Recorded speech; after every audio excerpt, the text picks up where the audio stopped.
never smoke the dizzy, but we can always share some dixies. It's just a cup in time. This song doesn't have to rhyme. Life's all of us, not every moment we can be feeling fine.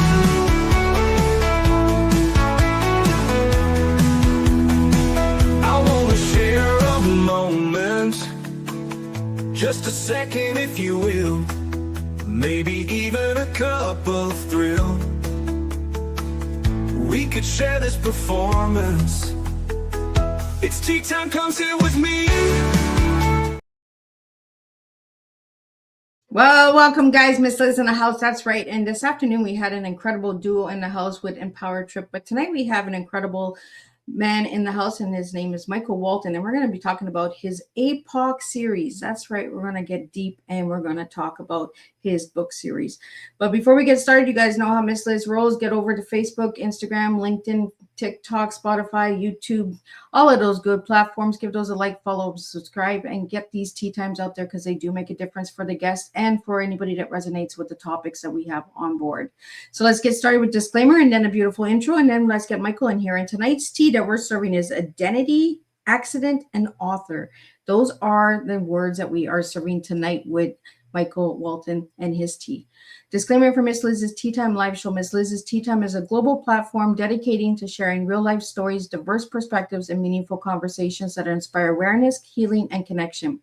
I'm Miss Liz is going live using StreamYard. Before leaving a comment during the live broadcast, please grant StreamYard permission to display your name at StreamYard.com. Please be advised that all the content brought forward during any Tea Time show is presented in good faith. However, discussions may include opinions, beliefs, and perspectives that do not necessarily represent the views of Miss Liz or the Tea Time platform. Information shared by guests is based on their own experiences and is perceived to be accurate at the given time of airing. All guests, viewers, and participants are responsible for using their own good judgment when considering any action or decisions that may relate to these discussions. Some episodes may cover sensitive topics, including but not limited to trauma, abuse, grief, mental health, and other emotionally triggering subjects. Listeners' and viewers' discretion is strongly advised. Tea Time with Miss Liz is an open discussion forum designed to offer insight, inspire awareness, and create connection. It is not a substitute for professional, medical, legal, or therapeutical advice. If you require professional support, please seek assistance from qualified professionals or trusted resources in your area. If you have any questions regarding this disclaimer or the content of this discussion, you are welcome to contact me, aka Miss Liz, directly on my email at bookingmissliz@gmail.com or visit my link tree at Miss Liz's Tea Time. By choosing to participate in, comment on, or view these live shows, you acknowledge and accept this disclaimer. Your participation is entirely voluntary.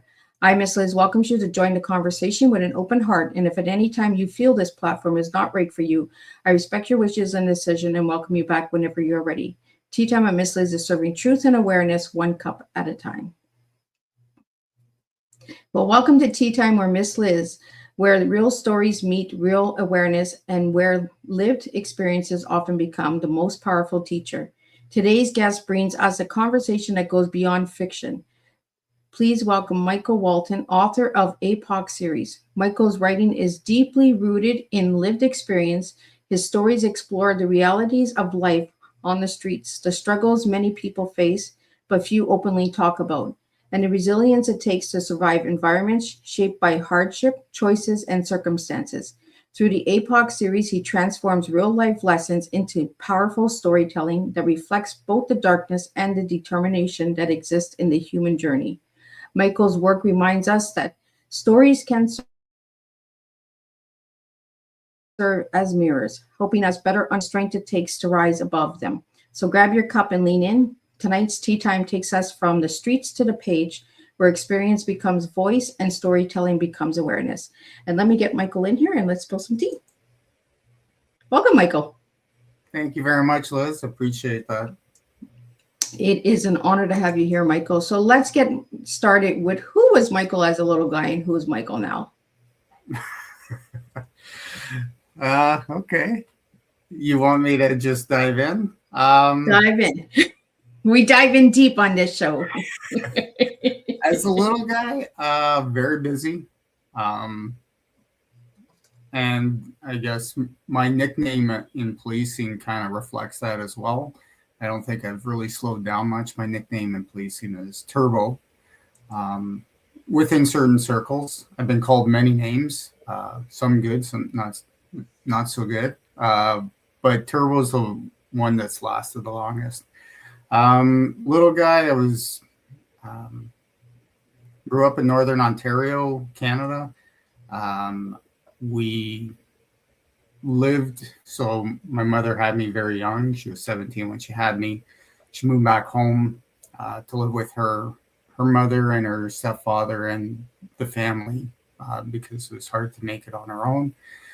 So I had the benefit of having, there were 7 in the family, so I had the 6 other children as older siblings, and a lot of playtime outside, a lot of time outside actually. And yeah, so who I am now, I still enjoy being outside, but being a writer, I find myself behind a keyboard more often than not. And that kind of also translates with my policing journey. I spend a lot of time behind a keyboard working the investigations that I do. A lot of people don't know. The movies and television shows don't really give it justice. You spend a lot of time behind a computer when you're an investigator. I don't know the proper ratio, but it's, for me, like my role as a search warrant writer is probably 90-10. So 90, Ooh. yeah. And that's interesting, right? Because for people like myself, we don't realize how much work is behind that keyboard when you're investigating a case. It depends on the case. So like smaller cases, it could be a 50-50, but a lot of the cases I've worked, like murders, you're, as a search warrant writer, all that information is coming into you and you have to make sense of it and then be able to explain it to the judge so that you can further investigation. So all investigations, but more so in Canada, I can't speak about the States, but are held back by the search warrant writer. So they need to open those doors, whether it's physically, going through a bad guy's house door, or, you're going to a telco seeking information to link their phone number to somebody else's phone number. And then so you have to make all those linkages, and it's a lot of work behind the scenes. Well, we have a question here for you, Michael, and it's, how did your experience as a police officer shape your storytelling? Well, that's a very good question. So I started my family also young. So I was 21 when I had my first son. I was still in school at the time. So fast forward into policing when I became a cop also young at 24. And all my hopes and dreams that I was working on kind of they all got pushed to the side. This is my focus. I'm here to do a job so I can provide for my family. And I just put my head down and just went to work. Now, getting into all the different investigative fields, I've been in drug enforcement, I've been in guns and gangs, I've been in internal affairs, all come back to the computer. So this is where I really excelled, was writing and putting all that information together. And I didn't understand how that determination or that the skill of being behind the computer all the time, it's hard for an ADHD person like myself who likes to be on the go all the time to sit there. It took me a while to really, my first big murder investigation, it was a struggle to sit behind the computer to keep doing it day in and day out. And was mostly my job. So then fast forward, when I started writing, I used those skills to sit behind the keyboard, and it wasn't as difficult, and it allowed me to flow. But I mean, I had other things that helped me sit behind the keyboard when I was writing too. I was hit by a car, training for a triathlon, so I couldn't move. And the doctors didn't think I was ever going to do anything ever again. And they asked me, what are you going to do? It just so happened I was playing around working on a novel in my downtime as like a stress reliever. And when they said that, like, hey, I don't think you're going to be a cop. What are you going to do? And I was like, I guess I'll just keep working on my book, because I was unemployable. Like, my body was broken at the time. My brain was broken at the time. I couldn't stay on my feet long enough because of a lot of body injuries. So answering that question is, policing had a very strong impact on me being able to be a writer, because it gave me the discipline to sit behind that keyboard. Without it, I wouldn't never have finished one novel, let alone 3. Well, I'm going to pull up your books so everybody can see the amazing books that you've written, and then we're going to talk a little bit about them. So if you want to tell us a little bit about these books, Michael. So moving left to right, that's how they were released. The first novel is the one on the left. It's APOC. It was released in 2013, then 2019, then 2025. The 2013 one, so I was hit by a car in 2011. That's how, like, because I couldn't return to work, it gave me more time at home to work on the novel. And then the other novels took 6 years to make because I was back on the job working again as much as I could. Especially the third one. Third one's 40,000 words bigger than the other 2. I was working a ton of, I was on a really big investigation for that third one. Anyways, the first one, as I said, after my accident, but it was spawned before my accident, like I was saying. I was involved in a really politically challenging investigation, and I was very, very frustrated. I work out regularly. It has always helped relieve that stress, relieve frustration, but it didn't matter what I did on this case. I could work out 3 hours a day. It wouldn't relieve the stress. It was New Year's Eve, or just shortly after New Year's. Everybody at the office was talking about New Year's resolutions. I thought it was a joke, because I'm like I said, once I entered the workforce, I just put my head down and worked. And they're like, what are you laughing about? I'm like, well, that's kid stuff. Like, New Year's resolutions, kid stuff. And I grabbed myself from the printer. I started walking back to my office, and there was a group of them, and they're all huddled around, and they yelled, "So you've done everything you've wanted to do with your life?" And I walked back to my office, and it was just the perfect time, because if that question was asked, a year earlier, it never would have resonated with me. But it was the perfect time. I was frustrated. There was a whole bunch of things going on, and I went back to my office. I started thinking about all the hopes and dreams I had. I went to university to be a writer, but after my kid was born, I decided to drop out because I wanted to provide for my family. I grew up, we didn't have a lot of money when I grew up. So I wanted to provide for my family. I didn't want that. I saw my student loan rising, and I wanted to work. So I'm sitting there at my office, and all my hopes and dreams are flashing before my head. And I'm like, holy cow, what can I do? And one by one, some of them, the hopes and dreams flash by pretty quick, and you're able to discount them. But then writing just stuck. Because after 9/11, this story idea just populated in my head, and I couldn't shake it.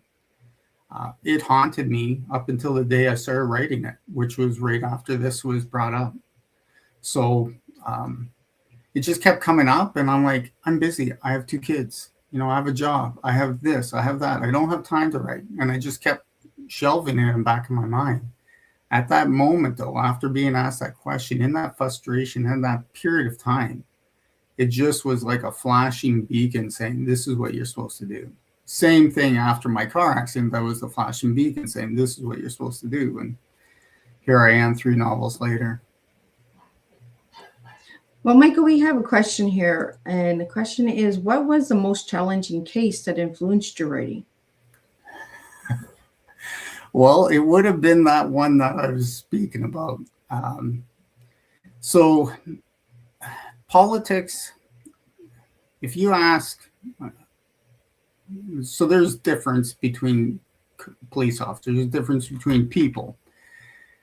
There's some people say there's cops and then there's police officers. So cops would say those are the guys that are head down, working the streets, trying to do whatever. So the day in, day out grinders. They would say, and I would agree with them, that they can deal with the bad guys all day long. You know what? Yeah, bad guys are yelling at you, bad guys are calling you all these names. You can deal with that.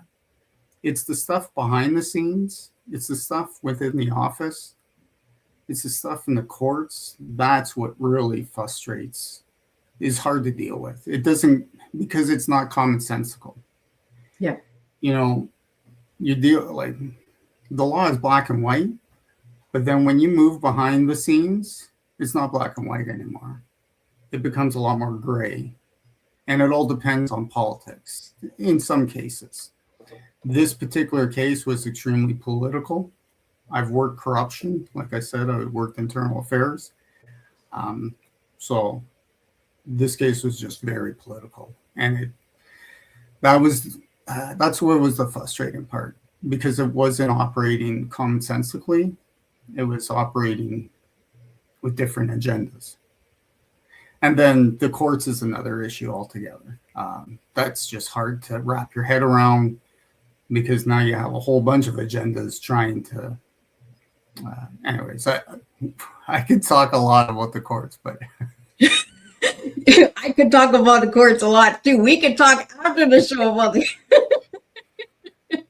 But I have a lot of friends. People do look at it, right, as black and white, Michael, and then when they get into it and they're really working it behind the scenes like you, then the gray comes in, then the other colors come in, and you're like, oh, this is not black and white no more. Yeah, and it's hard to navigate that. I'm not an overly political person. I like to speak my mind. I like honesty. I think that's clarity. So when it starts going into all those different shades, it's like you don't know where people are coming from, and you don't know what the end goal is. And I just want to catch, like, to me, I just want to catch bad guys. I grew up, I saw, because of our because of a lot of things, and it's my decisions, I decided to, I was involved in some sports, and the group of people that I was hanging around with ended up going very dark. They got into drug dealing. They got into a whole bunch of all kinds of stuff. And I didn't separate myself from that as quickly as I should have. And I saw some things that has helped solidify my desire to chase criminals, because my friends who were there for each other, we all had kind of similar interests. It became gray, like I said. It wasn't about each other. It wasn't about taking care of each other. It became about money. It became about power. It became about status. And all those things didn't mean anything to me. And it was really gross how they were going about it. And so I've taken those experiences and I used them, and I've been very successful as a police officer because of that. Michael, you said you came from Northern Ontario. Yes. I'm a Northern girl. I'm from Hearst. Were you close to Hearst? Not that north. Sudbury. Oh, Sudbury. Oh, Yeah. I have family in Sudbury too. So, but the scenery in the Northern Ontario area is very dark and very heavy. I grew up like you with poverty, not very much. My dad worked at a sawmill, and we paid paycheck to paycheck. It wasn't easy. A lot of alcoholism, a lot of abuse, a lot of stuff like that as well. And you know that, and kind of that's why I asked you who you were as a little guy and who you are now, because we kind of switch the roles, right? When we get older, we don't want to have that same environment. We don't want our children to grow up in the same environment, you know. So I could see why you went into police and catching the bad guys, because I want to be a private investigator, and I probably should be, because I find out some juicy stuff, guys. Yeah, you definitely come into some juicy stuff. I'm not gonna lie. Right? I've But been involved in wiretaps, and that's like living a soap opera. You're listening. You're immersed in that person's life. and I think that, you know, up north, you had to keep yourself busy, right? Yes, Sudbury was a very rough town. Very, very rough town. If you had any nightlife whatsoever, if you stayed out too long, you were getting in a fight, whether you wanted to or not. That's just the way a lot of the bars were, and police were not coming to break up any fights. So if you were Right. losing, it was going to be a bad day. You I've had were a couple cleaning bad yourself days. up, or you were getting the drunk tank for the night. Sleep it off. Yeah. Oh, Michael, we have a question here, and it is, what inspired you to start writing crime fiction? Thank you very much. I've always been a very creative person. When I was in school, I wrote a end of school play. We never ended up producing it, but I love creative writing, and that's what made me want to go to university for creative writing. The problem was coming from where I came from, coming from Sudbury, the goal seemed so big. It just seemed so unattainable that I didn't. And then my life situation entered the scene too, where it's just like, what am I doing? Like, this isn't going to happen. I'm wasting all this money. I need to put money on food on the table for my kid, my wife. It was just so I just went back to my roots, just being creative. Now, with policing, that really gave me a lot of substance to work with. So my novels are truth-based, like they're more reality-based, I guess. Not truth-based, reality-based, but they're fiction. And when I sit down to write them, I daydream. I literally daydream, and then I describe what my mind is putting together. And that's how I've written the 3 novels. Well, the next question we have here is, what message do you want readers to take away from your stories? What message? My stories. So my stories are pretty serious. There's no sugarcoating that. They're very serious novels. Deal with a lot of political issues. Little bit of foreshadowing, little bit of this, little bit of that. I've seen how the media can twist things to serve whatever purpose that they were trying to serve. Again, that political angle, their agenda. It's not to say all people in the media do it, but I've seen some big news stories I was like, wow, that is way wrong. Yeah. Anyway, so for me, my story is about a police officer goes to jail for murder. A reporter is trying to figure out what really happened in an underground society. All those 3 concepts I deal with on a daily basis. So I work a lot of criminal organizations, and peeling back the layers and trying to identify who is who in those criminal organizations. Like it's the most satisfying part of the job when you're able to peel back those layers and see who's underneath. But that's also what I'm trying to do with the novel. And I write it in a way that it's like investigating a crime.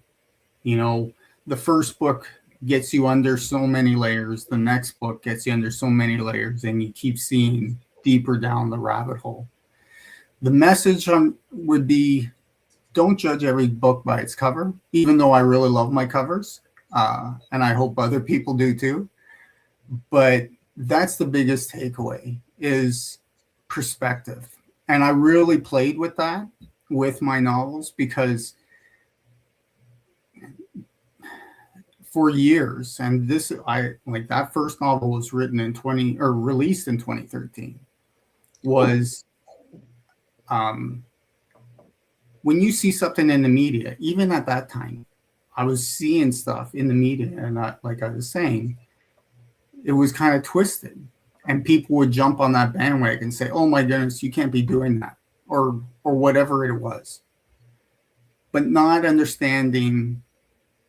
It's like seeing that 5-second clip, but you didn't see the 20 minutes or hour before it to understand what the context of that 5-second clip. So that's how I like to write, and that's how it kept that suspense. It's a suspense action thriller. So you're fed information, and automatically your prejudices, you come to the conclusion, oh, that must be happening.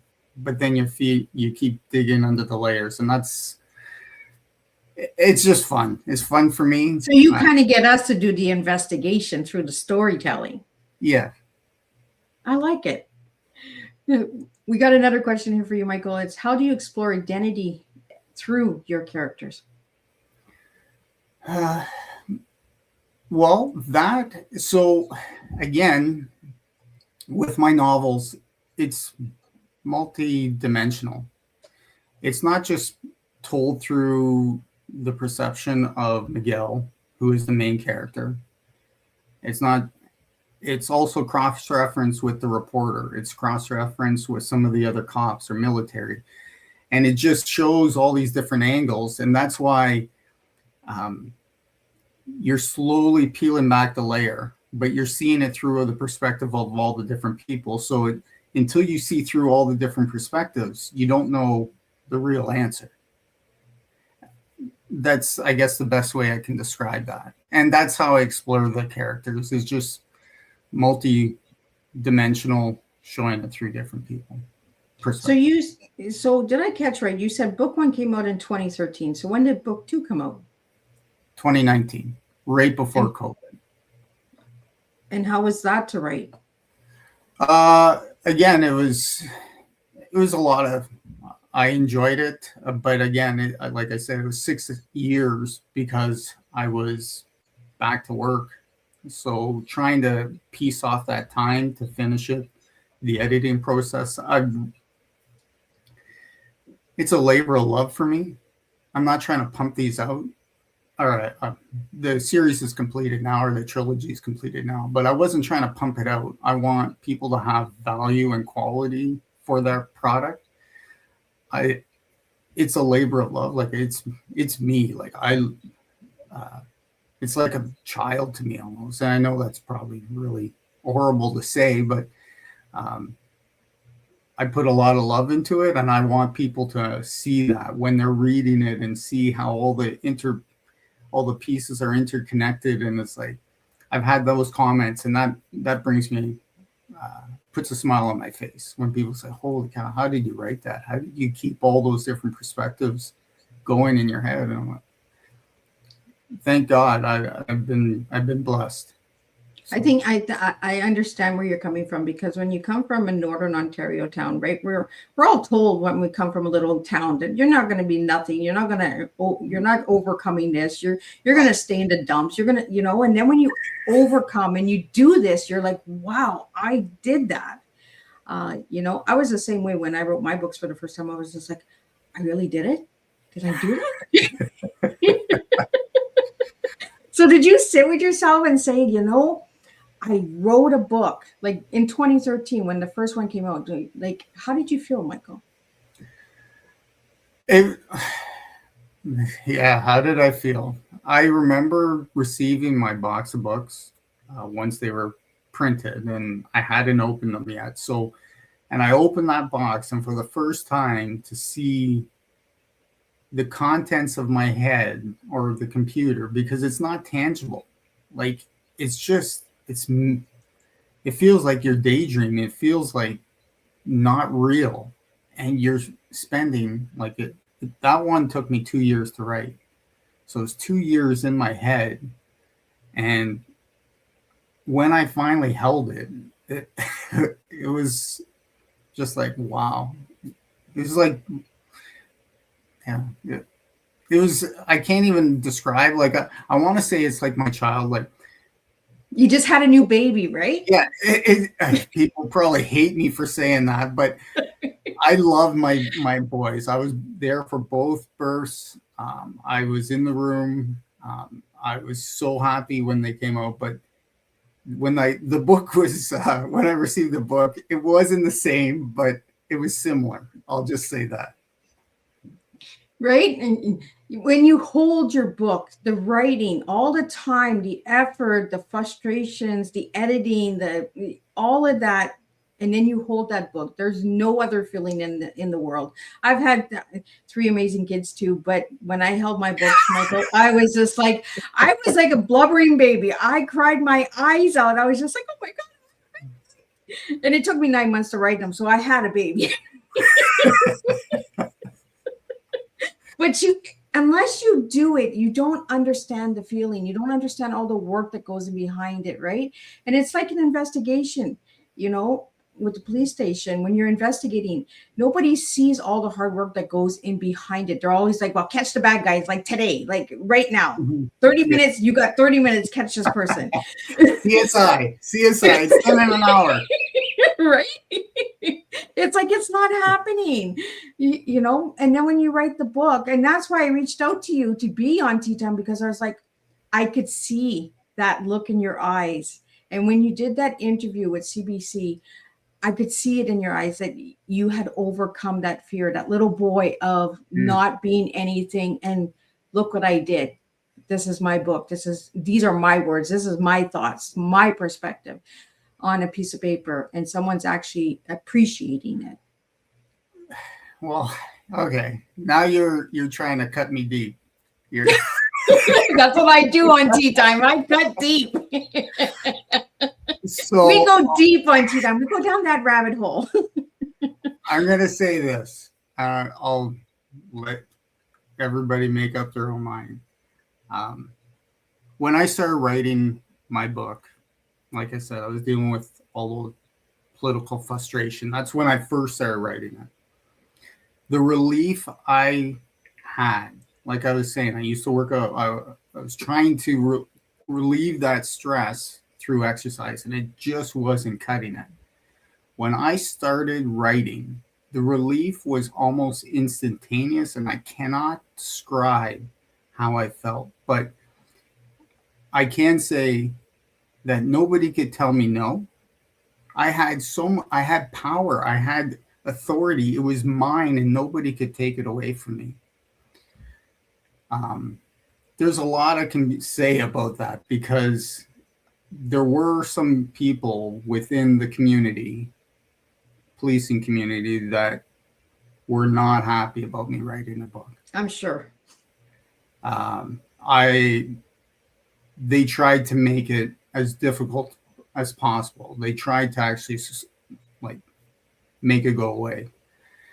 And because of the accident, because that was my lifeline, that was literally my lifeline. What you don't know is after my accident, because it wasn't job related, I'm very, very fortunate. I'm not saying I'm not, but our pay, so my sick pay, was reduced to 75%. And then that was for a period of 6 months, and then it was getting reduced to 66%. And I was going bankrupt at 75. I needed to get back to work. And I was able to do it right before I went on long term, which I would have lost everything and would have been right back to where I started. And that was the scariest feeling for me, because I never wanted my kids to go through what we did. So when those people started making noise, and that was my lifeline, I wasn't letting go, because that was the only thing that I thought was going to save my family. And you have to do what you have to do for your family, Michael. So anyways, sorry. No, don't be sorry. Tea time is real and raw. And you're allowed to cry. You're allowed to laugh. You're allowed to We talked about this before we went live. We're human beings, right? And we have stories, and we have to tell them the way that we have to tell them. And this is what my listeners enjoy. They enjoy the real rawness of tea time. And getting these stories out there, I can imagine it wasn't easy. And I can imagine a lot of people didn't want some of these stories out there. So they were nervous because of what I've seen and because of what I've been involved in. They weren't sure what I was saying. But on the flip side, I've also had some very strong supporters. But it doesn't take too many negative people to really make that noise. Like, no different than in the community. You just need one bad guy who can make a whole bunch of damage. And that's the reality of policing, right? We don't police like 90 or 95% of the people. We police only that 5%, but that 5% can do so much damage in our communities. It's not even funny. So same thing, these haters, there wasn't a lot of them, but they can make some damage and infer some things. But anyways, that's why I wasn't letting go. Yeah. But Michael, and this is why I like to have all walks of life on Tea Time, because a lot of people, they judge what they don't understand, right? They judge because of what they've went through and the circumstances. And maybe they had a bad experience with a police officer, so they hate all police officers. But at the end of the day, a police officer is still a father or a mother. They still have their own lives as well, and they still have their own stories to tell. And I'm glad that you wrote these stories, and I'm glad that you got this out there, because I would have never found you if you didn't write these books. And we wouldn't be having this right now. Yeah. But Michael, we have a question here for you, and it's, how do you motivate to write after such intense work? Well, that's an interesting question. So I'm very religious or spiritual, or I think when I first met you and you asked me those questions, I made some answers that you were like, wow, okay. Oh, you took me down some rabbit holes, and I was like, oh, this is going to be a good tea time. So trying to find identity. I'm not trying to identify myself as Christian or any religion, although Christianity, I guess, fits the best. So why I say that, and coming back to that question you asked, is I've been blessed. I've been so fortunate. There's so many things, like the doctors think I should have died in that car accident. There's so many, or worse, I could have been paralyzed or quadriplegic. Like, there's so many things that could have happened just there, let alone the rest of my life. And there's a saying in the Bible, but by the grace of God, I am what I am. And I have that written where I work out. By the grace of God, I am what I am. So how do I stay motivated? How do I guess it's part of who I am, that turbo, that endless energy. Like, I do get tired, don't get me wrong.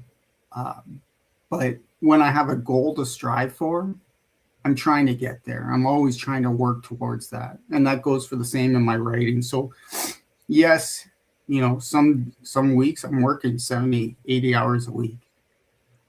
Those weeks I might not write, but I'll try to squeeze in time. Like, there was times I was waking up at 3:00 in the morning so I could get an hour of writing before I'd work out, before I go to work. because I knew after my work, I wasn't sure how long I was going to be at work for. So then I'd repeat that. And that's how I got through the second novel. The third novel was different because of different working environments that I was working in, but very similar. I just squeeze in the time where I can and make it that one just came out, right, Michael? Yeah. Yeah, that just came out. In 2025, right? Yeah, October 2025, October 2019, and April 2013. So the second one came out right before COVID. What you don't know is your book touring is very limited at Christmas because of all the Christmas displays. But I had a 6-month tour planned, and I was just starting, and then COVID hit. So that limited my writing or my touring, but it improved my writing. So I just jumped into number 3 and just kept plugging away until I finished it. So I appreciated the COVID a little bit, but anyways. Well, we have a question here for you, and it's, what's the biggest difference between real investigations and fiction? Real investigations and fiction.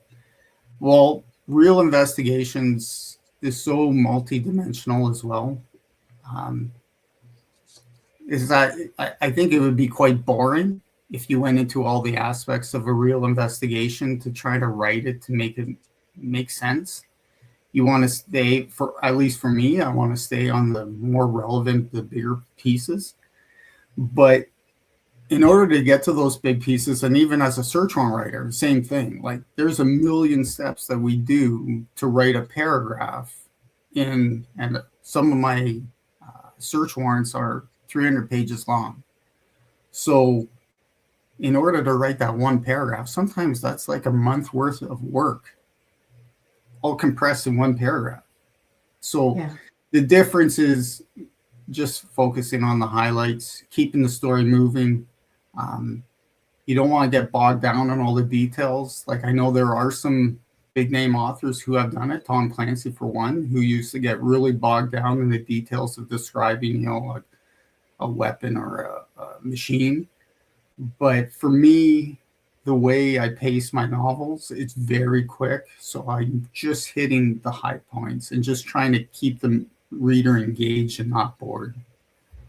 So let's talk about some of the little intro and videos that you're putting out there for the public to see. Is that part of the books? Is those part of stories in the books? Yes, yeah. So I've been playing around a little bit with AI. There's mixed reviews on people thinking, you know, AI, but for me, being a self-published, you know, not a big name yet, the huge savings. I've gone the studio route. I have rented studios. I have, you know, paid contracts for photographers, videographers, for actors, actresses. I can tell you that is, the price tag goes through the roof so fast. And I literally have a commercial on my YouTube. You could probably see it. It's the APOC, forget what it's called, I think, trailer.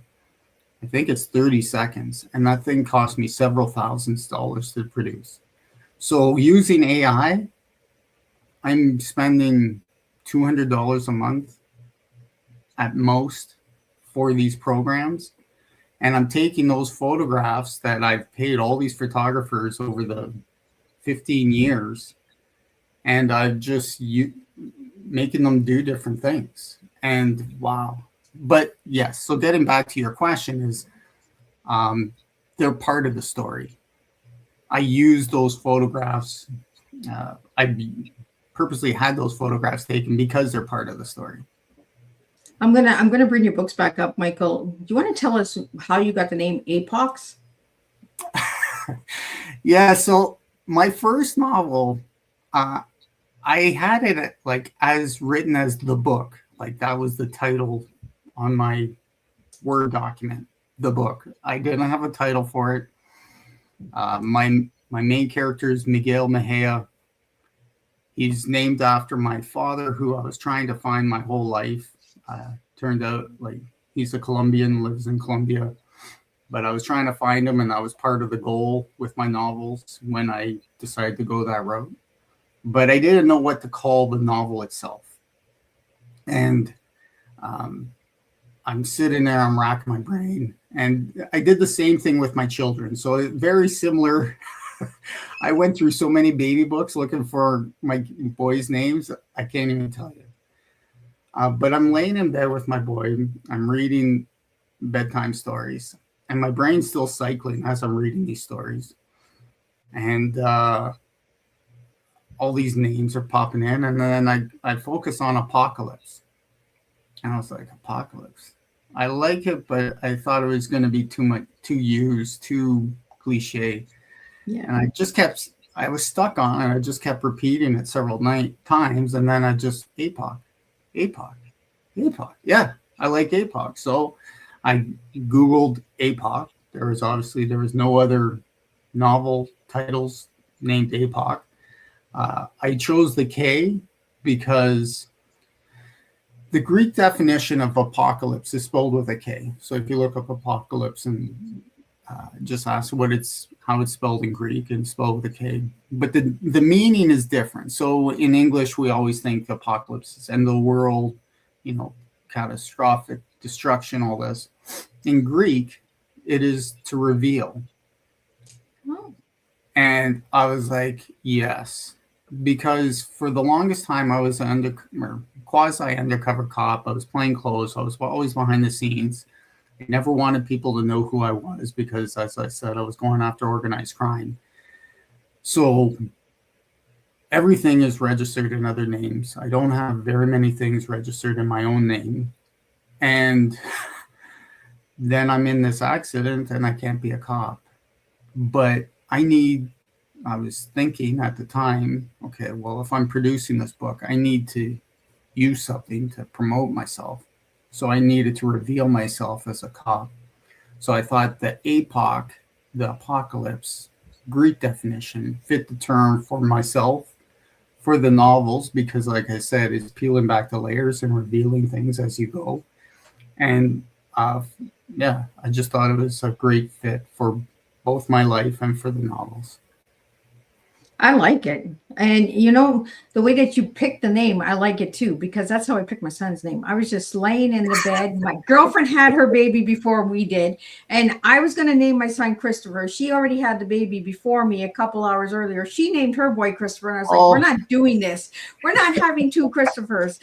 So then I had a sore throat and those Rico cough drops. And I just kept saying Rico, Nico. Oh, Nico. I like it. And I spelled it with a K. And my mother-in-law at the time, she said Nicola. And I said, no, not Nicola, Nico. And then all of a sudden, Nico toys came out. Nico butter came out. Nico everything came out. And I was just like, but I that's how we get things, right? We just kind of lay with the thought and the process until it reveals itself. And I like that APOX means reveal, because that's how the name was revealed, which you just letting it sit and process it. I like it. Thanks. Yeah. So after the name came out, I had to go back in the novel and then rejig a whole bunch of things, because I'm like, how do I make it fit in the novel? Well, then I used it as the main character's nickname, street name, and he ends up having that tattooed on his arm. So it was kind of helped reverse engineer the book and provided another layer to it. So again, another layer of So Michael, do you like onions? I do not like onions. I'm actually quite allergic. But he's peeling the onion all the time. Well, I have some fun questions here for you, Michael, to lighten it up. Blue Jay blue or bold red? Blue Jay blue or bold red? Well, we talked about that too, and I do love both Cardinals and Blue Jays. It depends on the scene, but I mean, I do have my APOC pens red. Oh. So I'll go he's red. More on the red side. Yeah. Are you a Blue Jays fan? I used to be a huge Blue Jay fan until '94, when all the major leagues struck. I was a big baseball player at the time, so I was a little disappointed, and I haven't really been a Major League Baseball fan to that degree. I'll go to the odd game, but Yeah, I haven't been a Blue Jays fan since the 80s. I think Oh. when I went on my great trip. I didn't say that out loud. All the Blue Jays are coming at me now. Black represents what in your wardrobe? Power, simplicity, or focus? I think simplicity. I don't really put a lot of thought behind. I just simple. Yeah. And one word that defines policing. Ooh.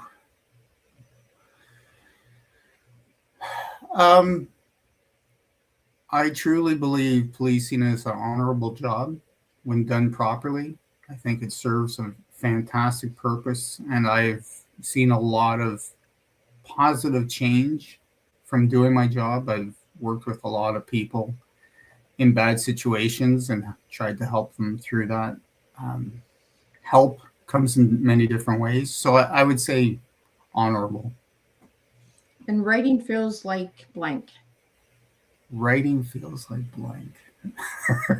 Well, I can tell you many times I've looked at that screen and watched that and cursed at that cursor as it's blinking at me. Like, oh, okay, come on, just one word, just think of something. I guess we can have some fun with this frustration. But I get it. I'm a writer. Writer's block is a real thing, guys. It's relief. I guess we'll go with relief or frustration. I see a theme here: relief and reveal. A lot of relief and reveal. Yeah. Finish this. In the gray, I found. In the gray, I found myself. I was like you brought up, you come from a northern town. You're told what my uncles told me, you'll never be a baseball player. The odds of you being a baseball player is this. There wasn't a lot of positivity that you're going to succeed. So in the gray, I found my identity. I know I was complaining about the gray earlier, in policing, but, when I found out my dad was from Colombia, I was trying to find him and I was identifying myself. Yeah, I'm Colombian. Yeah, I am Colombian, but that's not my identity. So, and like I said about religion, I'm religious, but I wouldn't call myself a Christian, not for a derogatory purpose, but that's not my identity either. My identity is me. And it might not be the cookie cutter identity that people think it's supposed to be, but I'm okay with that. And that's why I think in the gray, I find my identity. And I want to get into this word turbo. How'd you get that name, Turbo?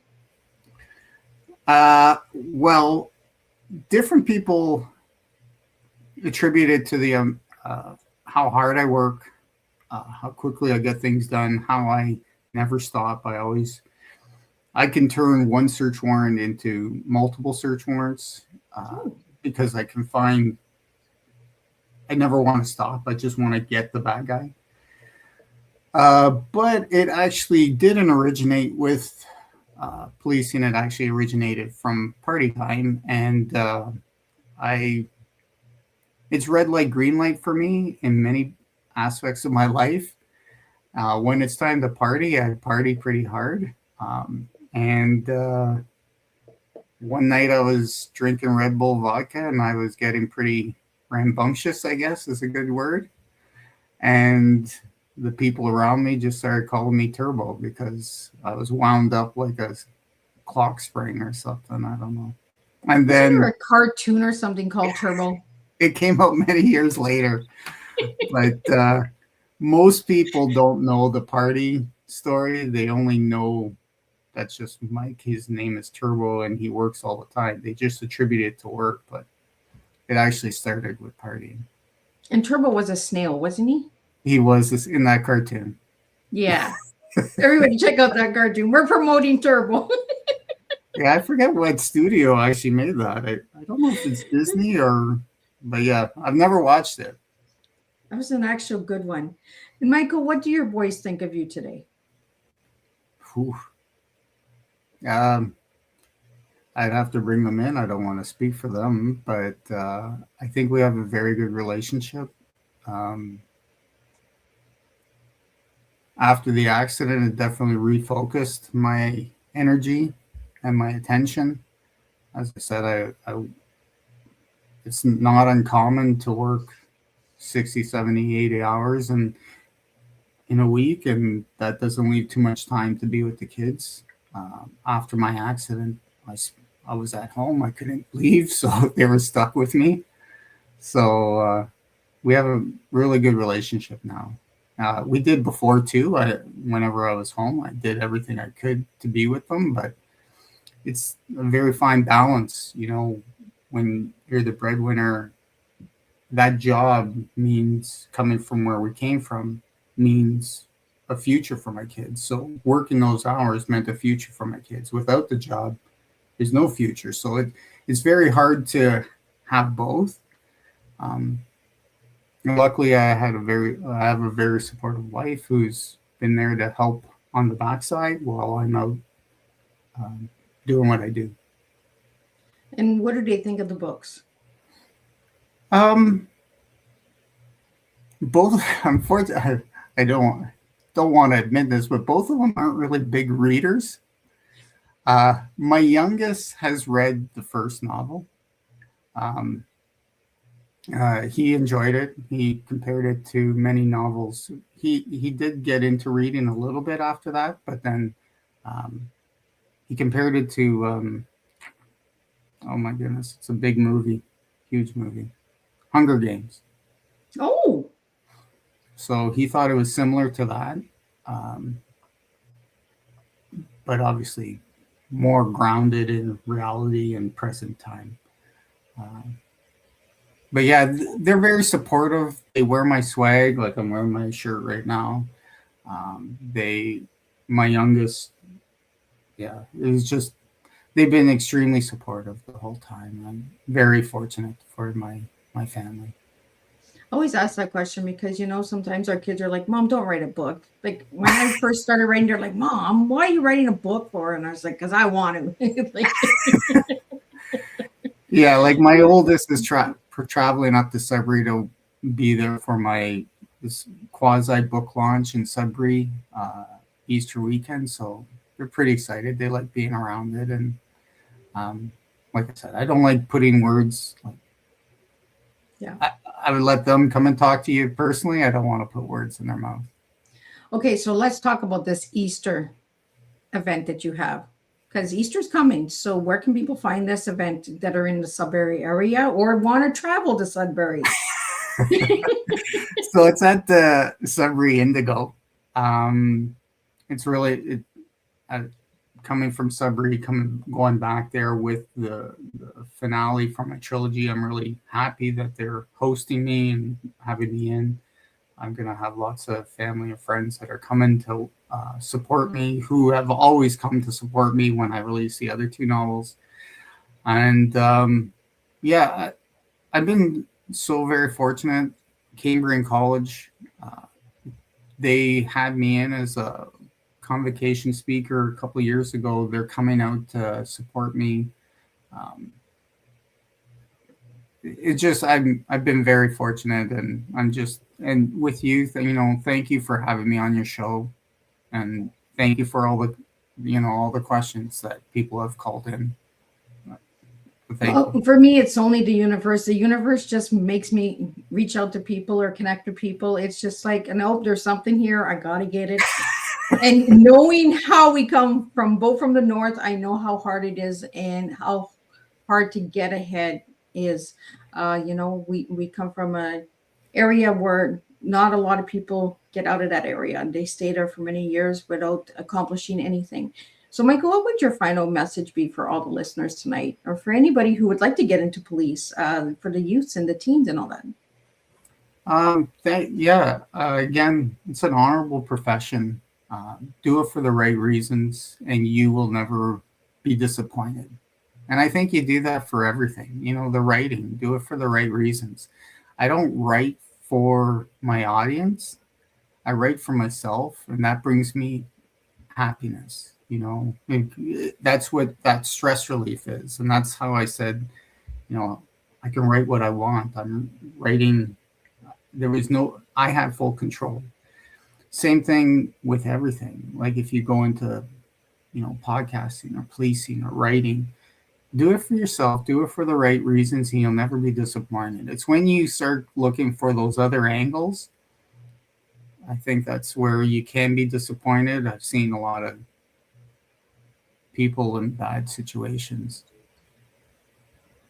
Well, I really want to thank you for this conversation, and thank you to all the listeners out there. I'm just going to do a wrap up of what tonight's tea time was. I really enjoyed myself, and thank you again, Michael, for sitting and being open and honest with me. What an eye-opening and honest conversation. Michael, thank you for sharing the truth behind the stories and for showing us how lived experiences can become a powerful tool for reflection and understanding. Your work reminds us that storytelling is not just about entertainment. It can also reveal reality that many people never see or fully understand. Tonight, we reminded that behind every story is a person, and behind every person is a journey shaped by choices, environment, and circumstances.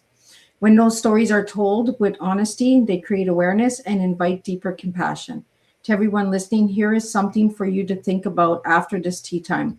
Sometimes the stories that make us the most uncomfortable are the ones that teach us the most about the world we live in.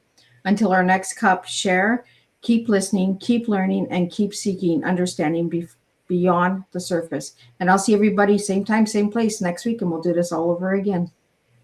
Thank you very much, Liz.